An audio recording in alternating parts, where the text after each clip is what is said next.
I just like keep going on and on a specific topic. So since I decided to speak about brands, let's speak about brands. Nowadays we see a shift in trends, and especially how people and younger generations perceive politicians, institutions. We see them growing more and more skeptical about like governments and institutions, and we see how they are perceived as no longer organizations that they can trust, and no longer organizations that they have the power to change things. Brands are also on the spotlight, and they are no different in terms of like people being skeptical about what they say and how they behave. But there is a slightly different point in how people, according to our consumer research, perceive brands, which is the fact that they still think they have the resources and the power and the capabilities to change things, but they are not sure whether they really want to change things. So it's more a matter of brands wanting or not wanting to take action. And that is something that it's really interesting, because even today, despite this growing skepticism, we see kids and younger generations and consumers getting very, very engaged and connected to brands. And we say, like, to an extent, brands are the new bonds. Like, we see certain people affiliating to brands, following brands, going crazy about brands. We see that phenomena happening more and more in an unprecedented way, which is something we obviously pay a lot of attention to. So yeah, brands have become these very big, powerful organizations that have the power to potentially change things if they want, and they have the ability to represent certain values for people. But this comes with, like, obviously people wanting to demand and expect brands to do certain things. So for certain brands with a powerful point of view, a strong point of view, with an iconic identity, with a deep heritage, we might get a lot of love and passion from audiences, consumers, which is nice, and it could be taken as a compliment. But as much as it is a compliment, it is also a huge responsibility. And we see, like, people getting engaged with certain brands, but at the same time, we feel like if brands are not open enough and reactive and agile and ready to take a stand for something, we might see people shifting from love to hate, and especially in a very, very changing, dynamic environment, social environment, where we see people going crazy about, like, limited editions, lots of different offers coming from different brands, product being bombarded constantly across media, across social platforms. We see that this is kind of like getting a little bit out of control, and obviously consumers are super informed, and they are rightfully demanding.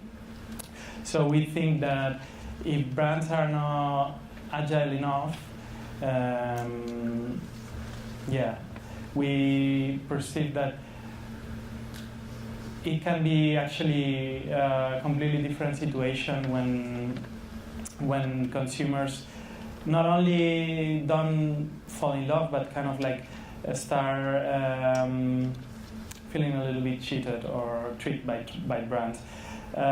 Things have gone crazy, and we need to ask ourselves if this makes sense anymore. And even from from a business case study, we think that the era that we've seen where like limited editions, high brands sold out products, this might be coming to an end, to be honest. We don't think this is a sustainable model, and businesses and brands that have been very successful with this model might well need to think about changing in their approach. So while consumers might be willing to pay more for brands that they believe has positive values, they still are growing more and more skeptical about certain flamboyant sustainable claims and marketing stance. There is an oversaturation in terms of offer. People are overwhelmed by the amount of choice, and with too much noise fighting for too little attention, it's getting more and more difficult to present yourself in a credible way.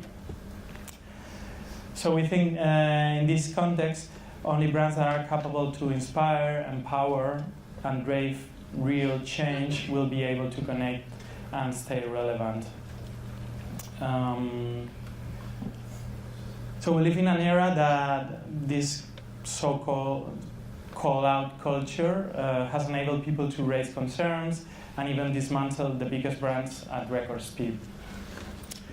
We need to open our ears, we need to listen, and we need to take action.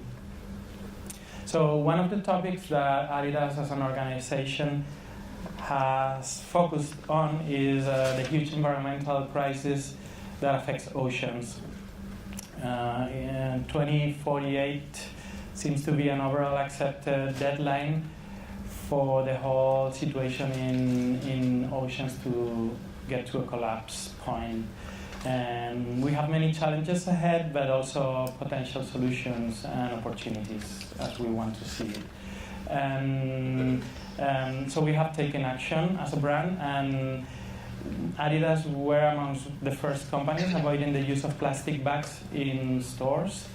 Adidas implemented a zero plastic policy, avoiding use of plastic in offices, stores, and working environments.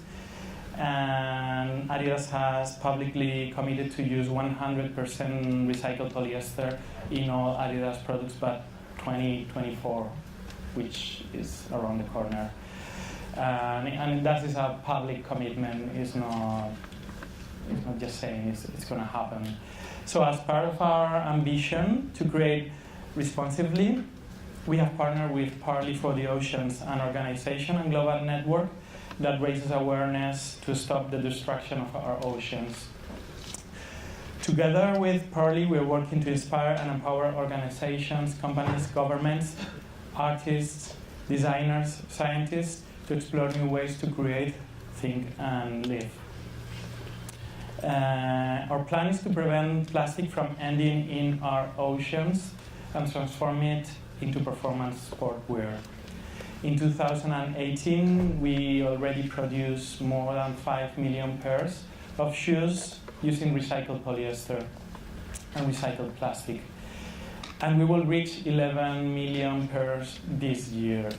So this is happening, and this is ongoing.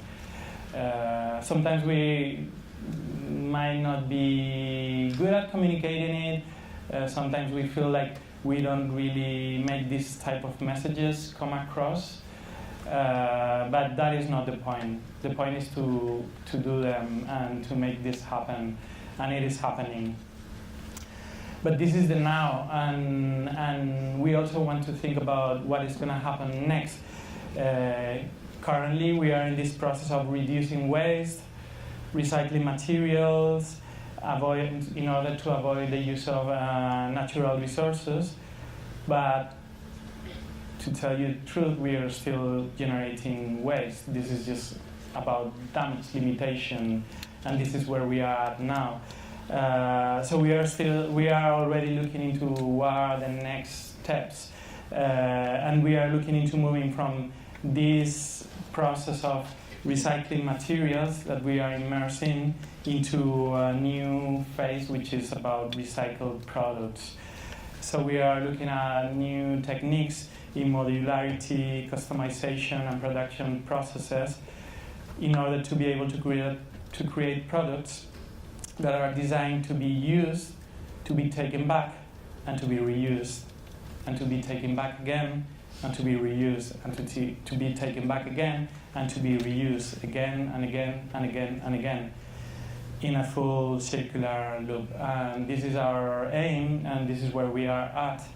And according to our plans, in 2021, we will start landing in the market these type of products, and hopefully that will be the beginning of a new way of producing and creating.